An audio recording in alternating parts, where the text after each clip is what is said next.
guys, Bobby here, and welcome back to Minecraft Let's Play Doomsday Edition here on the 1.16.3 version of Minecraft. As always, running Optifine just because it's pretty cool.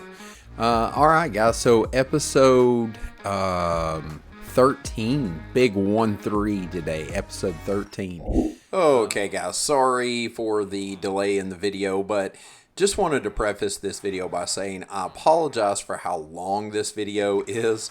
I didn't realize when I was recording it just how long it actually is. But there is a lot of information packed into this video. Really, we're going to go over pretty much everything in regards to the villager mansion, how to get villagers, how to train villagers, how to zombify villagers, how to heal villagers, how to gain XP from villagers. And then if that's not enough, we also talk about enchanting with villagers. And then we also talk about some armor stuff, about OP armor and God armor, whatever you want to call it. And yeah, so there's a lot of information that we're going to cover in this video. Feel free to kind of skip around through the video, but just wanted to preface by saying that, as always, guys, I appreciate you watching the videos. Don't forget to hit that like button. Actually, don't hit that like button. Smash that like button. And also, if you have any questions, feel free to leave some comments down below. And while you're at it, consider subscribing. Yeah, like 95% of the views that I get are from non-subscribers. So if you're one of those people, hit that subscribe button. Like, there's lots of videos, and there's going to be more. It's going to be awesome. So anyway, guys, we'll continue on with the show now. 13. And today we're going to address this big building. Yep, that one right there in the background. It's been in the background of a few videos now, but we've not really talked about it yet. So today's all about villagers, and specifically what I think is the absolute best way of XP in the game, and also the best way to control your enchantments, all through using villagers. So before we go up to the house and check out the villager mansion, we've got to run across the ocean to our little village and pick up another villager. So I've already gotten one over here just for time's sake, and so we're gonna run over here, and I'll meet you guys there, and we'll load one up and head back. All right, here we are getting in here to the village. Hopefully this will be pretty painless. We got to find one of our villager buddies here. We've got some of our villagers trapped in there for stone stuff, but I'm sure that we've got other villagers around here somewhere, unless they've all been zombified. I don't know if I want to take one that has a profession already. I've not traded with him, so actually, you know what? It doesn't matter. Villager, Mr. Weaponsmith. Today's your lucky day. You get to leave the island and go to a mansion in the sky, kind of thing. Yep. Perfect. Dude, that was way too easy. That was way too easy. It's never that easy. We're going to introduce him to the new villager mansion on our Oasis Desert. So anyway, I'll meet you guys back over there.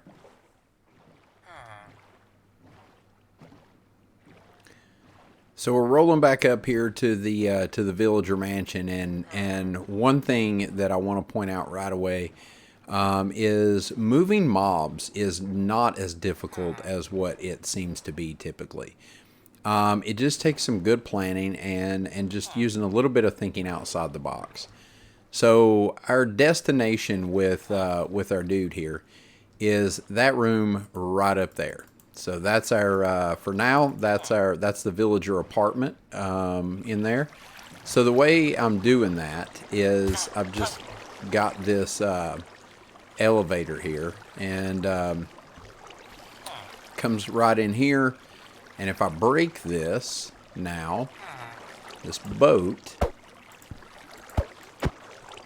it pushes him basically right up into it. Now, we do have to finagle him a little bit here to get him to go inside of the elevator, and we want to try to get him in there without us going in there, because we'll have to come all the way back down. So basically what we got to do is we've just got to get him turned a little bit. I should have brought like a bucket of water with me or something, because it's getting dark on us. I don't even have any building blocks. What kind of Minecrafter am I? Let's get this block here. Let's see if we can kind of redirect this water a little bit. Then, but we got to be careful because we don't want him up on top of this fence. Come on, dude. You're making me out to be a liar here. I just told everybody it's not hard moving mobs. There we go. Now get in there. Get in the elevator. Go on. Go on. No, you get in the elevator now. Get in there. Get in the elevator. There you go. Ha ha. Goodbye, Mr. Weaponsmith. So then, all we've got to do is jump in here. We're going to take this up, and you see he beat us up here, and he's already sleeping, which is good. That's what we want him to do. So we just shut this gate here. I've just got a simple little observer with the string and a piston. It just pushes us right out. Us, it's not a big deal. We just come up and walk out, but villagers, they like to hang out in there. So that pushes him out, and then we shut the gate to keep him from ending up back in here and just chilling. So I'm going to go ahead and follow suit and get some shut-eye real quick. Now, next step, while he's up getting accustomed to his surroundings, we'll go ahead and walk through this place. It's pretty cool, but I'm not done with it yet. There's still a lot to do, but while I'm still working on it, I wanted to go ahead and get the villagers into the breeder. This is a all-in-one villager breeder, zombifier, healer, training room, trading hall, everything. So it's an all-in-one station for villagers. So right up here is going to be our villager breeder. I've already got one villager up here. So he's just waiting on his mate or her mate or whatever. And this design here for this villager breeder, I actually got it off of YouTube, and I know there's several of them out there that are pretty much identical to this one, and I know there's a lot of videos, so I'm not going to spend a lot of time on it, but basically you can just YouTube Google villager breeder. And I just figured out a way to incorporate it into the design of my villager mansion.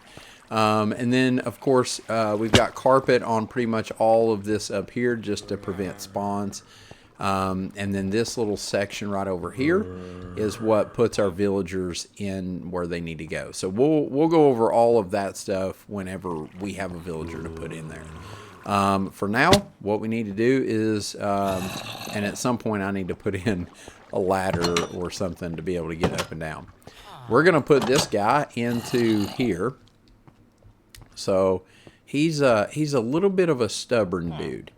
Let's try. Oh, looky there. Go on in there. Yep. No. No, you were almost in there, dude. Look, you want a carrot? Go get a carrot. Go get it. Yeah, go get that carrot. Oh, no. You need to get on. No, here. Go get this carrot. You want another carrot? Where'd you go? See, I threw a carrot in there. Look, there's a carrot right there. Yep, go get it. Go get that other one too. Did you already get it? There. Ha! Gotcha. All right, so now that he's in there. Then, do we have a... Oh, we don't have a rail card. I failed at the pre-video prepping for this video. Where's my minecart at?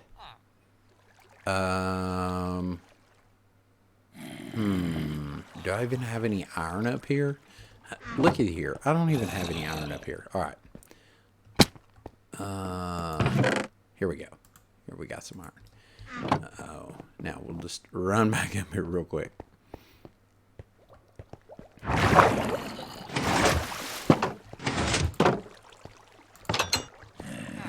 And I'm pretty sure I have a crafting table right here. Good deal. Okay.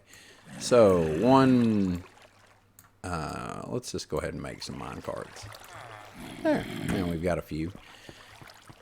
So then what we'll do is, for now, we'll just throw a minecart in here. Let's just go ahead and throw a second one in there. So what we do is we just hit this, and normally it would bring the villager into here, where we would let we would flip this lever right over here, which lets this barrier down, and Lucius could come over and zombify our villager. We'll talk more about zombifying villagers in a little bit, but for now I've got this temporary rail system set up here to take Mr. Weaponsmith upstairs to meet his forever mate. Come on. Yep, there you go. So he's going to go on up here, meet his forever mate, and we're going to turn them loose. Before we do that, though, because I don't want a bunch of iron golems spawning inside of our farm, we are going to grab... Boy, I tell you what, I am just not prepared for this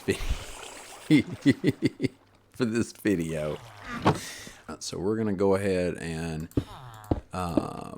block this in here, just like this.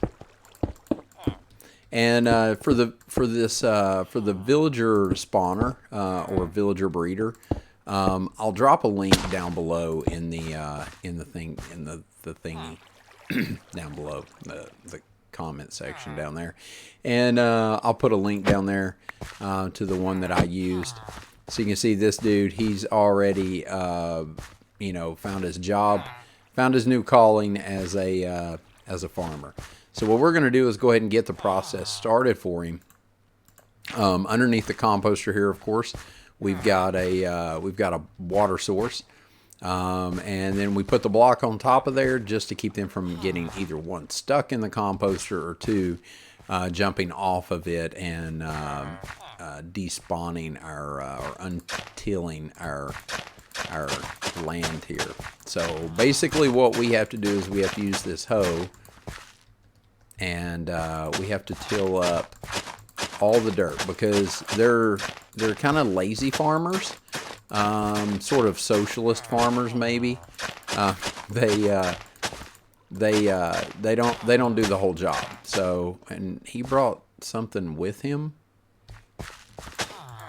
That guy wasn't a farmer. Where did he get crops from? So anyway, they don't do any hoeing. All they do is harvest and replant.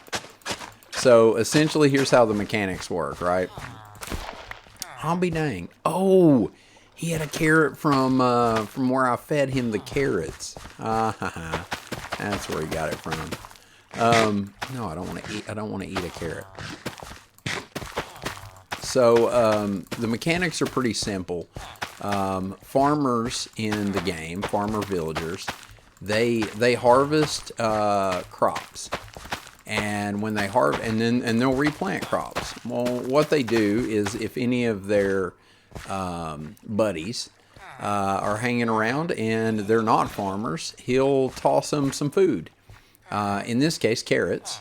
And carrots are like the aphrodisiac, I guess, of villagers. So they like to harvest, or they like to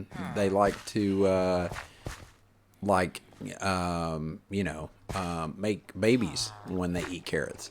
So anyway, so what'll happen is the carrots will grow. The farmer will harvest them. He'll give the carrots to his buddy, and they'll fall in love and have a little baby. Once the baby's born, they can come over here. And I could actually leave this up as well, because villagers are like just over or right at exactly 2 blocks high. So they can't walk underneath this trapdoor right here, but for the sake of it, we just leave it down. What'll happen is, we all know that the baby villagers like to jump on beds. And one thing that's really unique about the mechanics with trapdoors is villagers can't see trapdoors as being open. They only see them as solid blocks. So in their mind, it looks like that, when in reality, it's open. So the baby villager will attempt to run over here and run across this to jump on the bed when it's born. But what'll happen is, he'll fall in here. He'll go over and he'll get stuck down there. Now, don't worry, he's not going to drown. But he'll be hung out down there, stuck in a little spot until he grows up to be an adult. That gets him far enough away that these guys will try to make another baby. And when they make another baby, another one will jump in there, and so on and so forth. So anyway, what you end up with is a stack of baby villagers down there. And then as they grow up, they are able to reach a top water source block that they can swim up into. And then they go into the holding cell, which is in this room right here.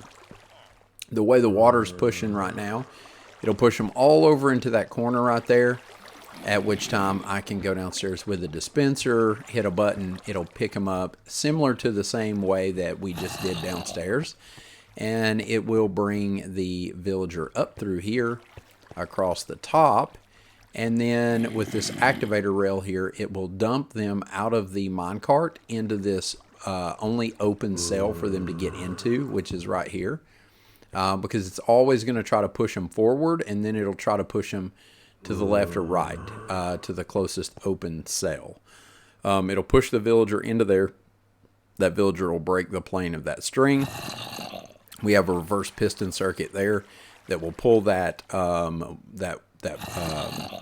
block there out of the way, which will drop the villager back into that same cell that we picked the last one up from and brought him up here.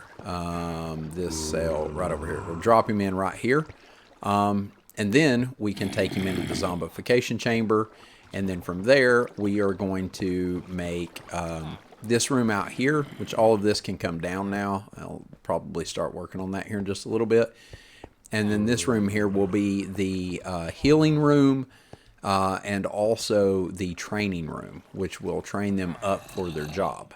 So I'm going to work for a little while. I'm going to sleep first, then I'm going to work on some of the decorating and other aspects of this build for a little while we're waiting on our villagers to harvest some crops and have some babies. And we'll be able to see the babies in here. So once I start getting some babies, I'll bring you guys back on, kind of give you a little update. And then once we get an adult, we'll start the process of everything.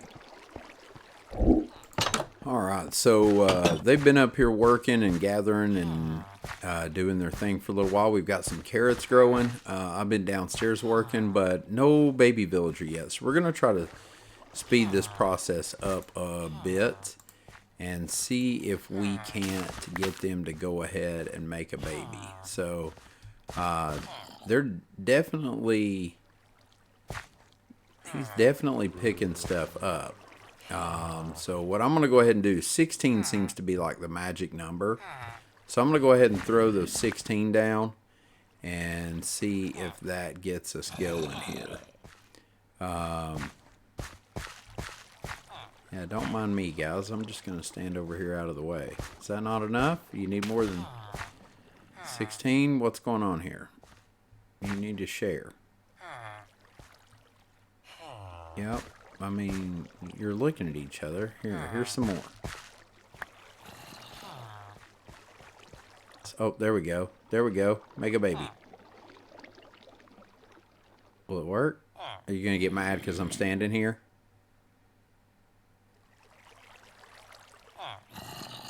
Don't get mad because I'm standing here. Oh, baby. There's the baby. There's the baby. See? Oh, and he just tried to go over there to the bed, because that's what babies do. They jump on beds. So, now that process has started, now we should be able to go over here. There he is. Little baby villager. Okay, so now, you see he's standing up on top of, there's a fence post over there. And he can hop up on top of that fence post, but he can't get up in that water stream that's up above there. So what he'll do is now he'll stay there until he grows up to be a grown man. And once he becomes a grown man, then he'll be able to get up on that fence post, and he'll be at the height to where he can get to that water stream and swim up top. So anyway, now that has started, now hopefully they should be able to breed twice a day. They should be able to breed like animals twice a day. And so you should get 2 babies a day when this thing is running full force or whatever at its full potential. It may take a little while just to get the carrots growing enough to have a steady supply up there and all that good stuff. But anyway, the idea is now, once they get zombified, we'll push them in the cart right out the gate right here, and it'll send them down here to this where it'll stop them behind this little cage area here. And I was thinking about automating it to where I could put the splash potion in a dispenser, and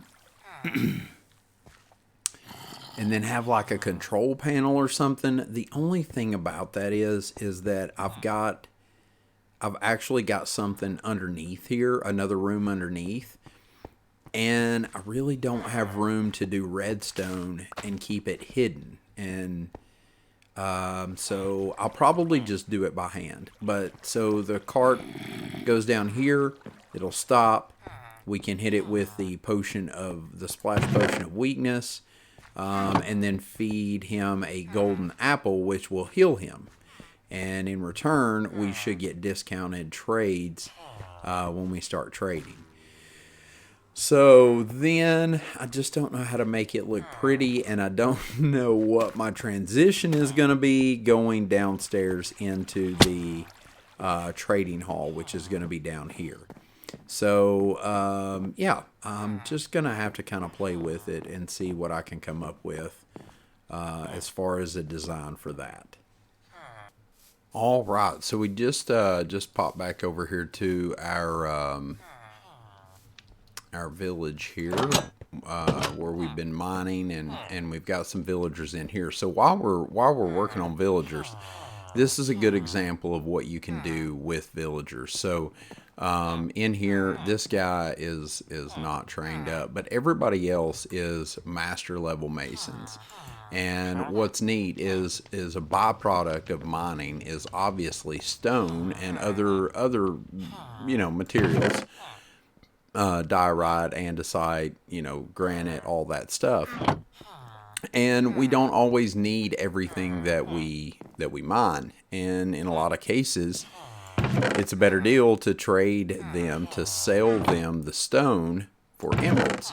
So in between episodes, when I've been coming over here to do some mining or something like that, I've been bringing the stone up and just trading with these guys here and there, and I've managed to stack up some emeralds. So our setup over at the main base is about ready to go.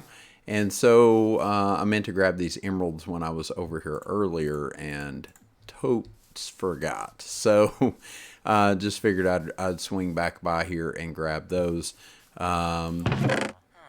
Make one more check here. Make sure there's really nothing else over here that I need right now. So back to the base we go, and we'll get started doing some trading with some villagers. All right, so we got our first villager out of the system, and went ahead and zombified him, healed him up, and got him traded with him a little bit, or swapped around with this job a little bit. And check this out right here. 1 emerald and 1 book gets us a Silk Touch Enchanted book, which is awesome. That's the kind of deal we're looking for right there, right? Now this one's kind of crap, blast protection 1. not really worth it, but this guy's worth keeping for Silk Touch. So that's what we're going to do. So now, the idea, I'm not in love with this design. Trading halls are kind of a, oh snap. Oh no, you didn't. You son of a biscuit. Oh my gosh. Oh no. Oh, come on, dude. Don't leave. Don't leave. I have no building materials down here. I've got to go. Where did he just go? Where did that? Oh my gosh, dude. I freaking hate creepers. Creepers are the nemesis. Oh my gosh. All right, so at this point we should have, I know there's a couple of babies in there right now. Looks like the stonemason had a baby. So this thing's definitely working. Look how they filled in the rest of those crops. It's freaking cool. Look, this thing has been working in like overload, right? So we've got 4 villagers there now ready for the picking.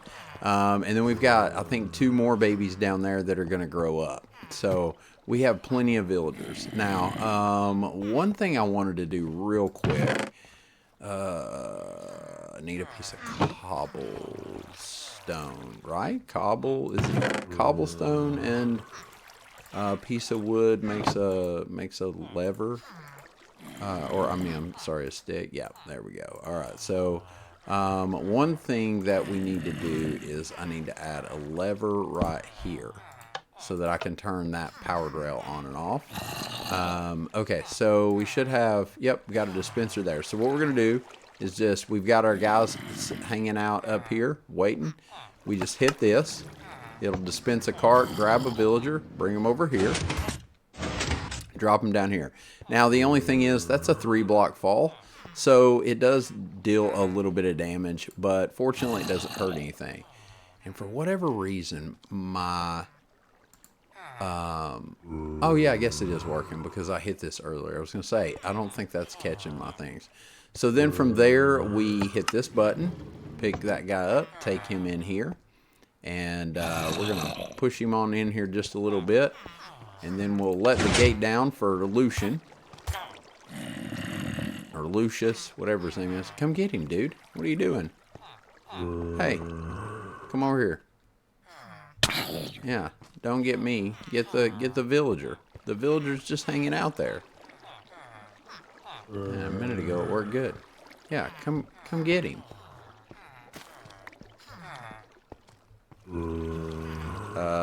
There's a villager here. There you go. Now, one thing that happened before was he ended up hitting him so much he knocked him. There we go. Knocked him out. Now he'll go back over there. We'll yep, put him back in his thing. Now, you're going to take a little bit of damage with this guy, but you shouldn't take a whole lot, maybe just one hit. So we're going to turn the powered rail on. Then we'll come over here and give him a little push-a-rooty. And then he'll go down there. And he hangs out and waits for his medical treatment. So we're going to hit him with, if you remember back in the potion episode, we just made a splash potion of weakness. So we're going to hit him with that. Just like that. And then we're going to feed him a golden apple. And now, this can take anywhere from, it's done it like almost instantly before, and sometimes it'll take about 5 minutes. So it just depends. I'm sure there's a actual like time frame that you know Mojang's put out, but I don't know what it is. So sometimes it happens really quick, sometimes it takes a little while. So we just let him set and do his thing. He's gonna like seizure for a little while, and then he'll turn back into a regular villager here in just a little bit. So I was actually right in the middle of just getting some stuff together to try to fix the downstairs. So now, once they're healed, then you can take and just push him. It's going to take a second because I've got some dead rail here to stop him in that position. So then we'll just push him right up to the lectern there, and it doesn't have to be a lectern. Any kind of job block, they'll turn into it. So we're going to check, and you'll see normally you would have to trade 24 paper for 1 emerald. Or you can buy a bookshelf for 9 emeralds. But because he is because he's been zombified and healed, we'll get a discount for that. Sometimes the discounts are better than others, but either way, we'll get a discount for it. Now, I like the fact that he's got bookshelves for 3 emeralds. That's super cheap. That's a good trade, but that's not what we're looking for right now, okay? I love to decorate with bookshelves, and eventually I'd love to fill this whole building up with bookshelves as decoration. So because I don't like that trade, the mission that we have is we're looking for more so armor enchantments or like specialty tool enchantments or sword enchantments. So see, now look at that. 1 emerald and 1 book gets you fortune 2. We can do better than that. So we'll just go ahead and break this lectern again and wait for him to change back, and then give it to him again, and he's back to paper and emeralds again. So the idea here is you just keep doing this until you get a trade that you want. Channeling. Ooh, channeling. Channeling for one emerald, that's a good deal. So that's a trident enchantment. We don't have a trident yet, so we're going to pass on it for now. We can always come back later to it. So we'll just keep doing this until, good gracious, that's expensive. Bane of Arthropods 5, that's the highest level of Bane enchantment there is, but that's still really expensive. I've seen regular enchantment without a discount less than that before. Oh, whoops, sorry, dude. Yeah, that's not good. So the little fluffy cloud with a lightning bolt through it, that's anger. So your discount, fire protection 4, that's a good enchantment. That's a high level enchantment, and we need fire protection 4 for our armor. The idea here is that we're going to try to get the enchantments that we need to custom enchant a set of OP armor, diamond armor, and then we'll convert it all to netherite armor. That's the idea. Last episode we went and got the netherite, and now we can do it. Now, here's the bad part about this. How many fire protection 4 books are we going to need? Because once you trade with him, that trade is locked in. Now, additionally, he can improve from novice, and then he can move up the ranks up to master. And as you do those things, more trades will become available, and they will be discounted. So there's a good chance we could get another good trade out of him once he's trained up. And because I want some bookshelves and I've got emeralds, I think that's what we'll try to do. So I'm going to go ahead and buy a few fire protection books just because they're so cheap. And then we're going to buy a few bookshelves. And that will rank him up. And you notice his bar went all the way up. And our XP also went up. We went from a little over 33 to a full 34. So that's why trading is a great way to get XP. Now, you wouldn't want to trade constantly buying, or you'd run out of emeralds. But a good way to earn XP is to train up some stonemasons like we have over on the other side of the pond, and fix them too. So zombify them and then heal them. And then you would get a discounted sale price, just in this case, where we could normally sell 4 books for 1 emerald. With the discount, we can sell 1. So the idea there being you could rack up on some serious emeralds with discounted prices to stonemasons. In my opinion, stonemasons are the best to buy from. So now we're not going to get much. Now, traditionally, the lantern is a good trade to rank up, and we can always use lanterns, right? So now, here's another thing. Once you get the X, that means that trade is locked out for now. And in normal conditions, a villager needs a bed to sleep in, a door to open. They go through a cycle. And that cycle is what resets their trades.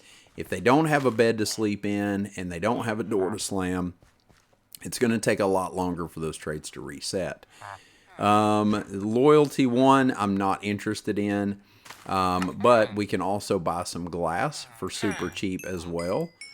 And that will rank him up again.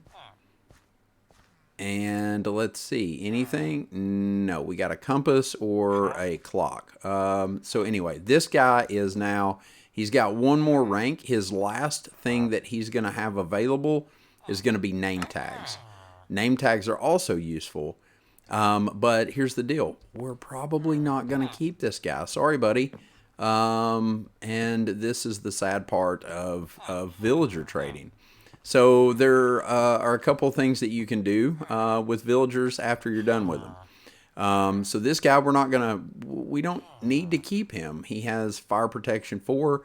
That's a great enchantment, but I'm not going to need that much fire protection 4. I bought 4 books. I don't even put fire protection on all of my armor, simply because that's not how I do it.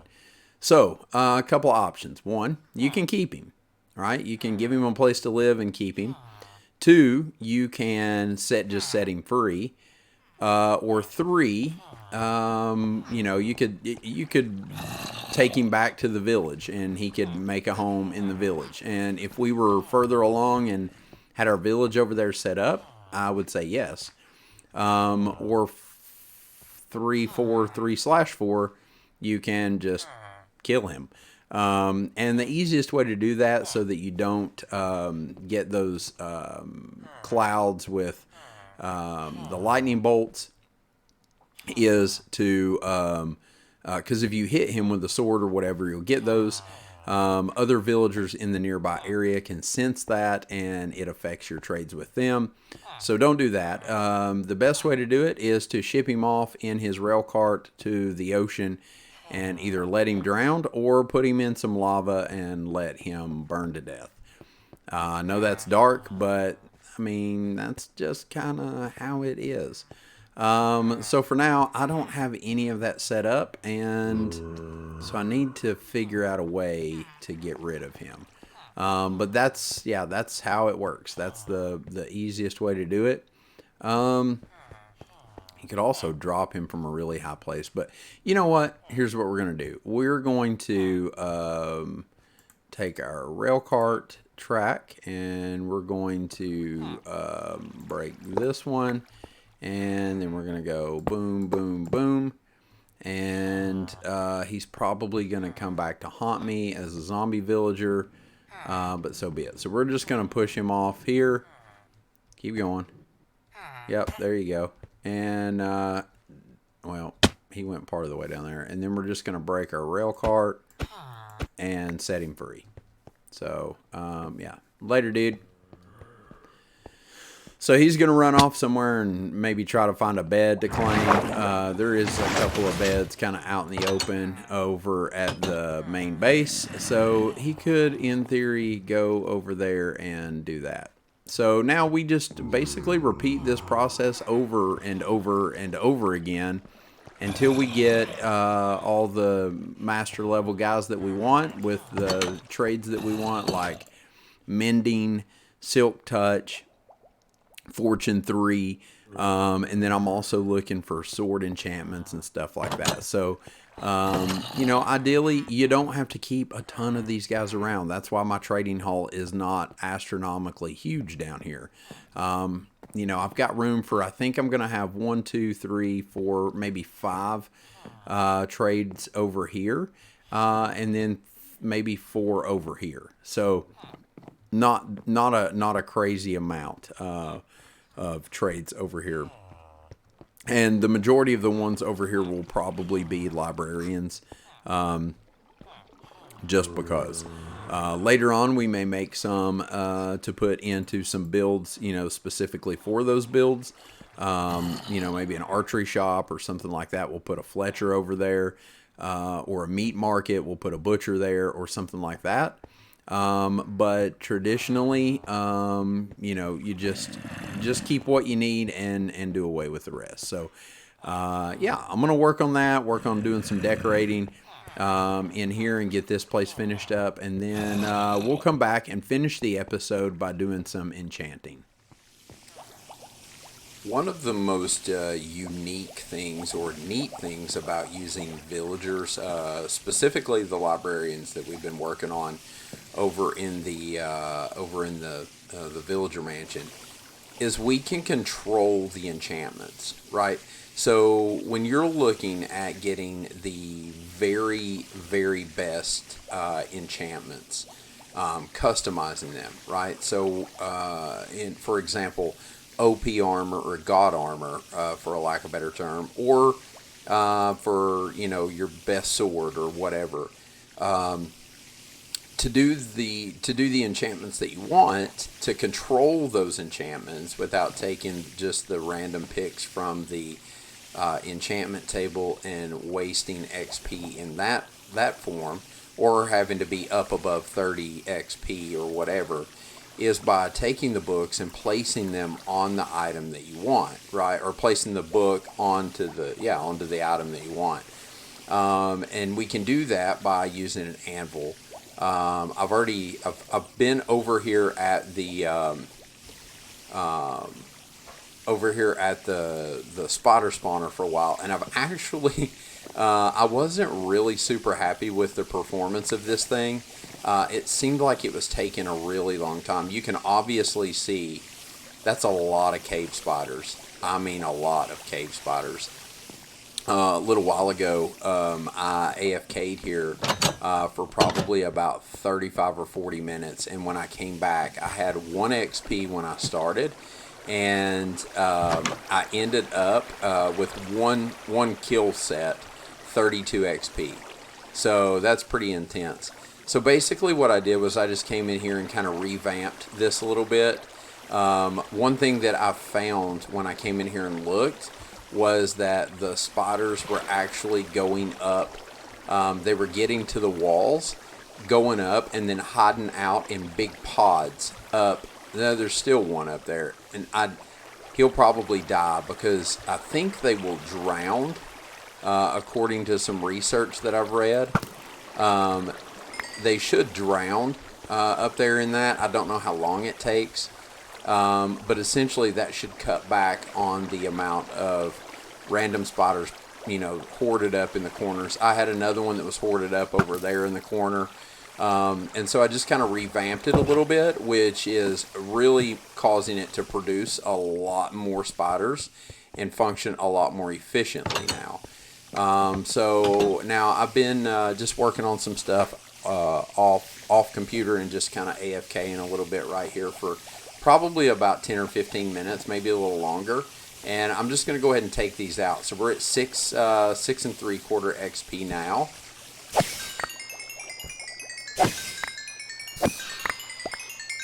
A minute ago when I had AFK'd for about 45 minutes or so, I almost crashed the game. There was so much XP all at once. It was ridiculous. So we'll just kind of stand here for a second and check out and see what we end up with. And now I'm running that looting 3 sword too. Look at this. This is crazy. The amount of stuff that we got from that. But yeah, I'm really stoked about how well this thing is functioning now. We just went from 6 to 22, and I've literally probably been AFKing for about 10 or 15 minutes. In my opinion, that's pretty decent for a cave spider spawner, single spawner. Okay, so yeah, this is how it works. So now we can take this, and I've already got Thorns 3 on here. These are the ones that we're going to put on this, and we'll run back over to the villager mansion here in a bit, and I'll explain which enchantments I put on which pieces. And I meant to rename that. It's going to charge me 16 to rename it. I guess Diamond Chestplate E is going to be the name of it. I accidentally hit the E button when I was doing the Thorns 3 enchantment. So, oh well. Go ahead and take these guys out. I've already also combined those two swords that I had that we talked about. I think it was in another episode. I had enchanted another sword. So I went ahead and combined those and just added Unbreaking 3 to it. Mending is also something that you would want to put on your swords as well. Because after a while they would become expensive, really expensive to repair. So yeah, so we'll just drop this off. Looks like we are still kind of midday. So I'm going to go ahead and take this anvil back with us. And because we're done over here for now. So I'm going to head back over to the villager mansion and I will meet you guys back over there. Alright, so we're back over here at the villager mansion and I wanted to take just a couple of minutes and go over some of the nerdy kind of specific stuff about armor, okay? So what I've done here is let's start with this, okay? So these little signs back here, I just want to go over some numbers with you. So with diamond armor, with a full set of diamond armor, it will give you 50% protection on average against average attacks. Okay, so the medium protection with diamond armor is 56%, meaning you'll take 56% less damage on average when you're wearing diamond armor. Now, it does not protect you against anything other than attacks, right? So it's not going to protect you against longevity inside of lava. It's not going to protect you against fall damage if you fall by wearing armor. It's literally just for protection against attacks. But 56%. Now, upgrading that diamond armor to netherite armor is going to give you 72% protection, okay? Now, that's with standard non or unenchanted netherite armor. It's going to 72% less damage, okay? Now, with enchantments, there's what's called the EPF, the Enchanted Protection Factor. All right, now that caps at 20 for a max level of enchanted protection of 80%. Now, so you can't obviously add 80%. And this is a little bit confusing if you don't read a little bit more in depth or know how to do some really complex math. But 80% and 72%, if you add those up, it's not going to give you, you're not going to be able to get over 100% protection. That's impossible, right? So essentially what it does is the EPS gives you like extra points, right? So for instance, if you have protection 4, fire protection 4, blast protection 4, projectile protection 4, and feather falling, that's a total of 40 EPFs, and we cap at 20, right? So 80, it doesn't matter. That's what I'm getting at is you don't always have to have the best enchantment in order to get the maximum protection. But my OCD kicks in and I'm like, well, yeah, but I have to have the best enchantments or whatever. So it doesn't necessarily give you more protection because your EPF is gonna cap, so it's not gonna matter, right? So but anyway, here's how the math works, long story short.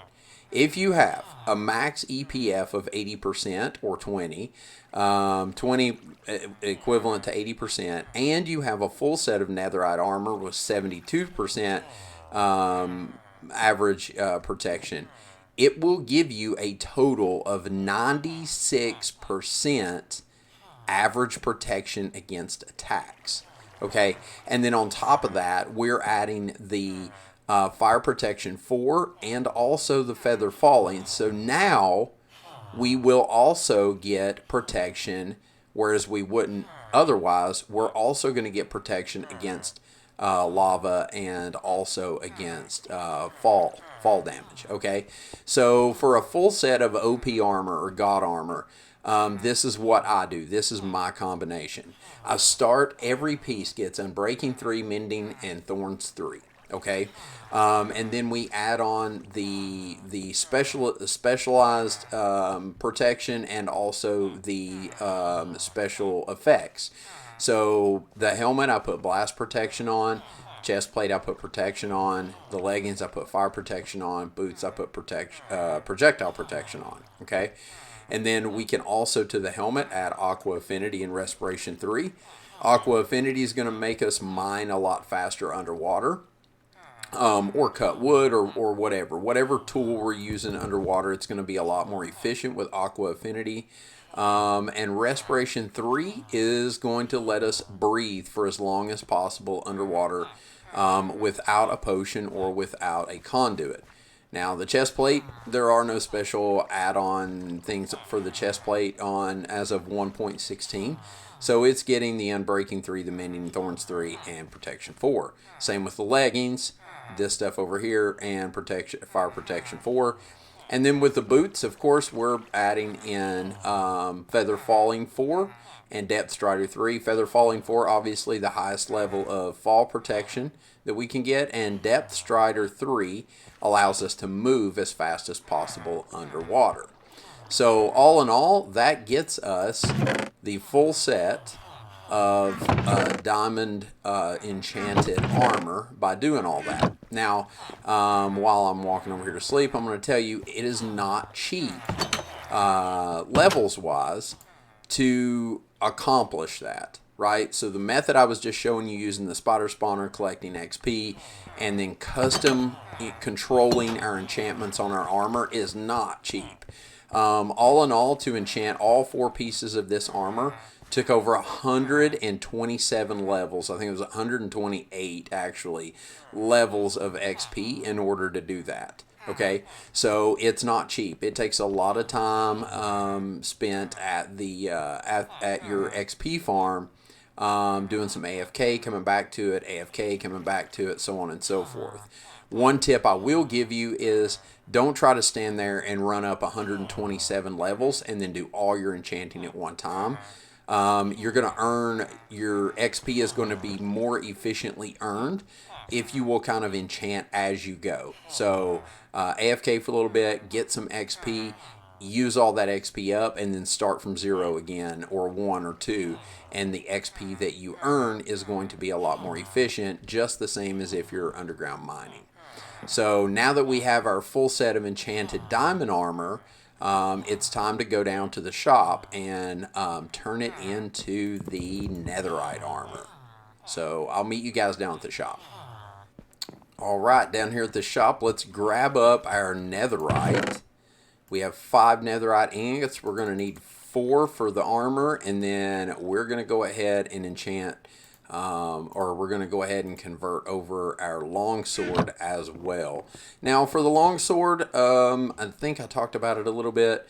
This is my pick. I do not like fire aspect. It's just my personal opinion. I don't care for it. I don't need to turn my stuff into burning flames that can come back and set me on fire. So I don't care for fire aspect, so I don't put it on there. This is what I typically run: Smite 5, Sweeping Edge 3, Knockback 2, Looting 3, and then Breaking 3. And then I'll also typically throw Mending on there as well, which I've not done yet, but that's okay. We can add it later. So let's go. We're going to need this bad boy right here. You guys have probably seen other videos before. But yeah, so we're going to actually use this workstation now. It has a purpose. And we're going to take our helmet and we're going to throw our netherite ingot in there, and look at that netherite helmet. Oh boy, I am really excited. This is, if you guys watched the video I did on how to get the netherite, this is my first time doing this. So literally popping my netherite cherry right now. This is exciting. I am really excited about having some netherite stuff. And I know I'm probably going to catch some feedback, some slack on... oh, yeah. Gonna catch some slack on, let's get rid of this garbage. For, oh, yeah. Looky there. Anyway, gonna catch some slack for doing my sword, and not my pickaxe first, but I had to, because look, it's sick. I'm so excited about our netherite armor. It's ridiculous, guys. I'm so excited about it. So, I mean, look, this stuff, this is it. This is the best armor, period, that you can get. We can breathe underwater. We can move faster underwater. Look at this. Like magic. We can go down here. I'm not going to mine gravel with a pickaxe underwater, but we'll find something. Here's some terracotta. Look at this. Look at that. Look how much faster. Crazy, right? It's super cool. Stoked. Let's try out our fall protection real quick. We got a cliff or something we can jump off of that normally would hurt us. Yeah. Well, I mean, we got a little bit, but either way, not as bad as it would have normally been, I don't think. Cool. So I'm stoked. I've got some netherite armor now. One more thing. I know this video is getting kind of long. One more thing I want to go over about zombifying villagers real quick. We do have a few of our villagers in here in our trading hall. These are all librarians at this point. And all of these guys have these enchantments for 1 emerald, right? So we've got Mindy the Mender. We can get Mending Book for 1 emerald. Fortune 3, 1 emerald. Who's this? What's this guy got? Efficiency 5. My bad. 3 emeralds for Efficiency 5. Not 1, but 3. 1 emerald for Unbreaking 3. 1 emerald for Silk Touch, and then I've still got one more slot. I'm going to put one more librarian in here yet. I don't know which one yet, but I'm going to find a good one to put in there. And then I think I'm going to do some others over here and then do some decorating to try to finish up down here. But what I was going to tell you, let's say you're having a really hard time getting one of the enchantments that you need. And so, like, for instance, Efficiency 5, I ran through, I don't know how many, breaking the lectern and putting it back and breaking it and putting it back and breaking it and putting it back. And I never saw any efficiency, anything except for Efficiency 1 or 2. No Efficiency 4.